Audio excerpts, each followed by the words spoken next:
Hi, hello, good morning po sa inyong lahat. Dito naman tayo sa ating morning devotion. Sama-sama nating pagbulay-bulayan ng salita ng Diyos. Dito lang, si Jesus ang kasama.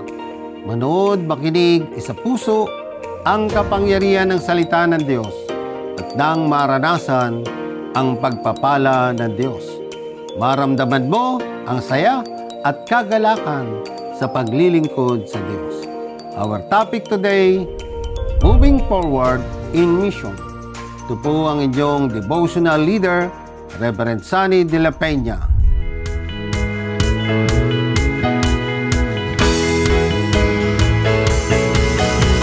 Umagang ganda si Jesus ang kasama. Umagang ganda si Jesus ang kasama.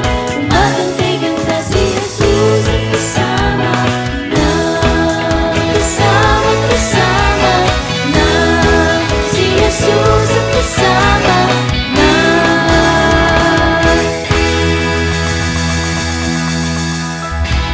Ang ating pong teksto ngayong umaga, therefore go and make disciples of all nations, baptizing them in the name of the Father, and of the Son, and of the Holy Spirit, and teaching them to obey everything I have commanded to you. And surely I am with you always to the very end of the age. Matthew 28:19-20.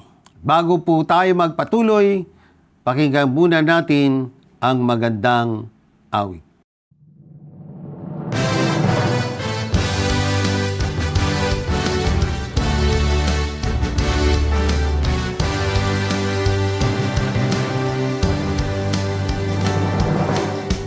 Majesty, worship His majesty. Unto Jesus be all glory, honor, and praise.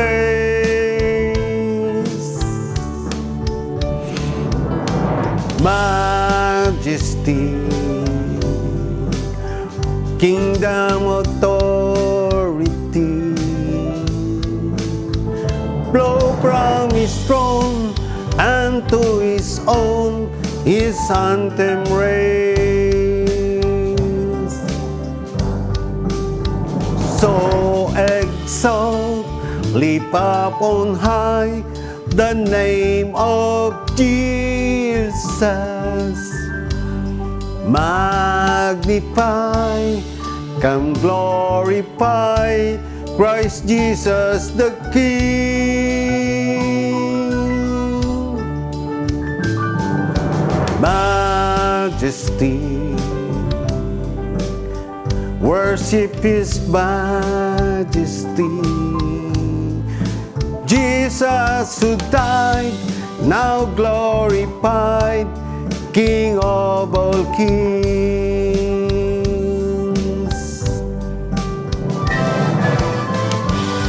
Yes, Lord. Hallelujah.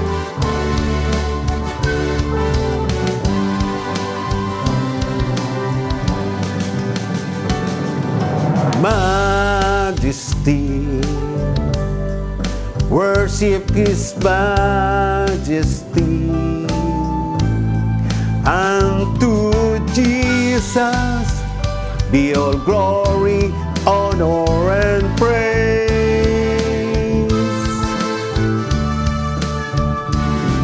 Majesty, kingdom, authority, flow from His throne, and to His home His anthem reigns. So exalt, lift up on high the name of Jesus. Magnify, come glorify Christ Jesus the King. Majesty, worship His majesty. majesty. Jesus who died, now glorified, King of all kings. Jesus who died, now glorified, King of all kings.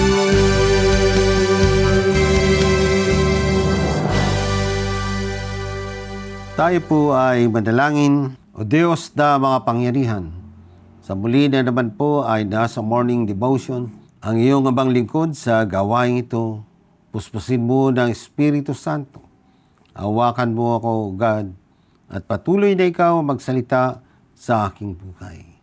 Nawa ang mga nanunood, nakikinig sa online na Panginoon, ay patuloy na ikaw ang siyang salita mo ang tumimo sa kanilang puso at isipan at patuloy nilang magagamit sa pang-araw-araw nilang buhay. Sa iyo ang papuri, pasasalamat at kalwalatian. In Jesus' name we pray. Amen. So mga kapatid, ito po ang ating topic ngayon. Ano ang ating misyon? Ano ang dapat nating tungkulin sa misyon at ano ang plano at layunin ng Diyos tungkol sa pagbabahagi ng Ebanghelyo sa mga lusip.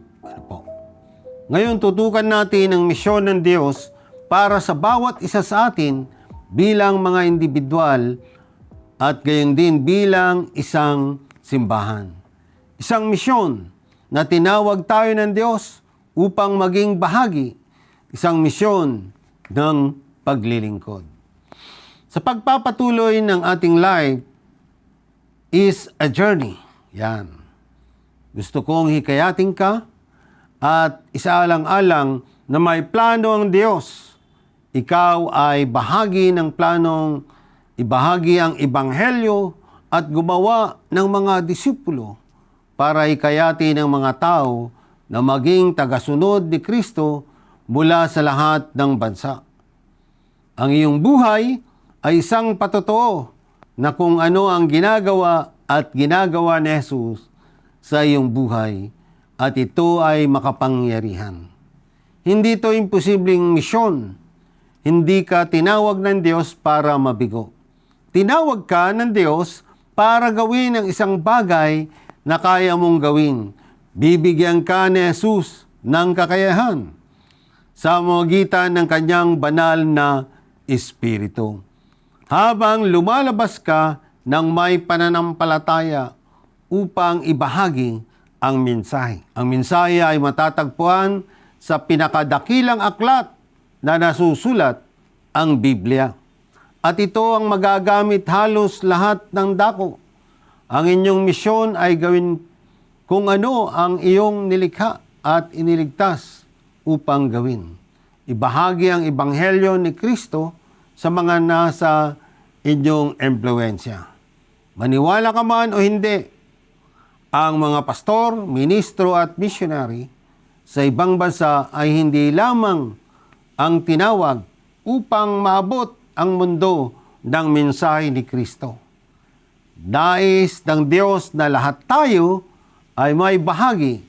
Ngayon, nais kong mabawi natin ang isang bagong init sa ating espiritu para sa pag-abot sa mga nawawala upang makilala nila si Kristo.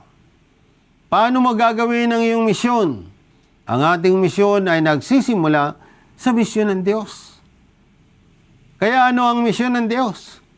Maraming iba't ibang pagbanggit ng misyon sa Diyos sa Biblia. Tinuro ni Jesus ang kanyang mga disipulo, sa kanyang mga disipulo ang tungkol sa kanyang pagiging puno ng ubas. Sa pagtuturong ito, ang mga mananampalataya ay tinutukoy bilang mga sanga. Ang misyon ng isang sanga ay nanatiling konektado sa puno ng ubas at maging produktibo at mabunga. Ang mananampalataya ay tinawag upang ibahagi ang Ebanghelyo. Sa magitan ng pagbabahagi ng Ebanghelyo ay tinutupad natin ang misyon sa pamamagitan ng pagiging productive natin. Ang pagtutuon kay Jesus ay makatutulong na matiyak na manatiling konektado sa puno ng ubas. Si Jesus, parang yung baging, di ba? Konektado yan. Nagbibigay ng pagkain at buhay sa mga sanga. Hindi tayo gumagawa ng prutas. Ginagawa yon ng Diyos sa pamamagitan ng kanyang banal na Espiritu. Ngunit tayo ay nakikibahagi tulad ng isang daluyan ng pag-ibig, biyaya at awa ng Diyos sa mga nangangailangan. Ang mga lugar na maaari tayo maging productive ay sa sarili nating pamilya, kaibigan, kung saan tayo nakatira, at sa buong mundo. Yan, brothers and sisters, isang koneksyon. Isang tao ay maaaring humipo ng libo-libo habang sila ay nagpapasakop kay Jesus at nagpapasakop sa tawag ng Diyos sa kanilang buhay.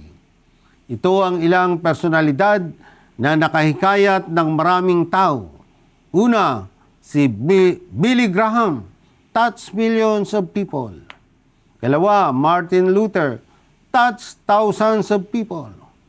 John Wesley touched millions of people. Dietrich Bonhoeffer touched thousands of people. Si William Wilberforce, Eric Liddell, Chuck Colson, and many others touched lives well beyond their own lifetime simply by living a life of faith, sharing the gospel and fulfilling God's plans for their lives. Marami pang misyonary ang tumungo sa pagmimisyon upang maakay ang mga tao tungo kay Kristo, palapit kay Kristo. Maaari mong pakiramdaman na wala kang gaanong sasabihin, ngunit meron ka. Maaari mong isipin na hindi mo alam kung ano ang sasabihin, ngunit gagamitin ka ng Diyos. Unawain na ang mga pader ng Jericho ay hindi bumagsak hanggang ang hukbo ng Israel ay kumilos ayon sa tagubilin ng Diyos at umikot palibot sa lungsod ng 7 beses at pagkatapos ay sumigaw. Maaaring hanggang sa magsimula kang ibahagi ang iyong pananampalataya ay makikita at mararanasan mo ang plano ng Diyos na gamitin ka upang sabihin sa mundo ang tungkol kay Jesus. Hindi mo kailangang pumunta sa malayong lupain para maging misyonero. Isa kang misyonero sa sinumang kabahagi mo ng iyong pananampalataya. Ang iyong pamilya, ang iyong mga kapitbahay, mga kaibigan, mga katrabaho, maaaring sales lady sa mall o empleyado sa bangko at maging sa farms o liblib na lugar. Dati kang isang taong hindi nakakaalam ng katotohanan ni Jesus hanggang sa may nagbahagi sa iyo ng kanilang karanasan sa buhay.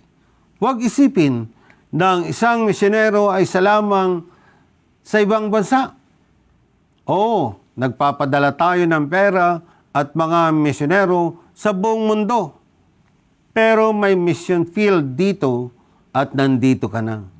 Hindi kailangan ng Diyos na magpadala ng sinuman upang makipag-usap sa iyong mga kaibigan tungkol kay Jesus.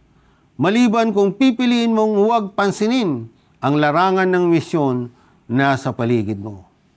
We are called to love each other just as Christ loved us. John 13:34-35. Jesus did not wait to love you until you cleaned up your life. You do not wait to love your children until they get their life in order. You love them even the dirty deepers. You love them even when they do something wrong. Kahit sila'y nagkakamali, mahal natin dahil anak mo yan eh.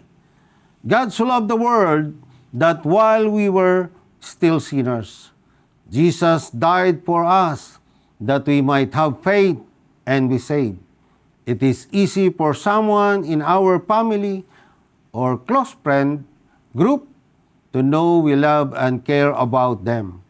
But what about those who brush shoulders within the grocery store, that about those who interact with day to day? Yan. What about those God-ordained encounters with people we may only see once in a lifetime? Mga kapatid, you don't need to be perfect before you share the gospel. What you need is willingness. You don't need to be expert to proclaim the good news. What you need is to surrender your life to God and follow Him. So moving forward in mission, ngayon na. Yan. Now is the time to do the mission. Shout out sa lahat ng may birthday at wedding anniversary. Yan. Tayo po ay mananalangin para sa inyo. Pagpalain at ingatan kayo, Lord, ng Diyos ang mga taong nagdaraos ng kanilang kaarawan sa linggong ito. Ingatan sila at ang kanilang pamilya, ang kanilang mga relatives and friends. At nawa, O Lord, ay ilayo sila sa anumang mga karamdaman at sakit. At ibuhos ang mayamang pagpapala. Gayon din sa mga nagdaraos ng wedding anniversary, ay mahabang pagsasama ang sumainyo at patuloy na pagbubuo ng maayos na pamilya na mayroong Diyos na sumusubaybay. Sa Diyos ang papuri at pasasalamat. Amen. Yan, brothers and sisters, sumapit na naman ang ating sandali sa ating ministry na si Jesus ang kasama. Pansamantala tayong magpapaalam at magbabalik tayo sa susunod na Friday. Inanyayahan po kayo na mag-like and subscribe at pindutin din ang bell button para lagi tayong updated sa mga bagong video. Happy weekend! Bye-bye!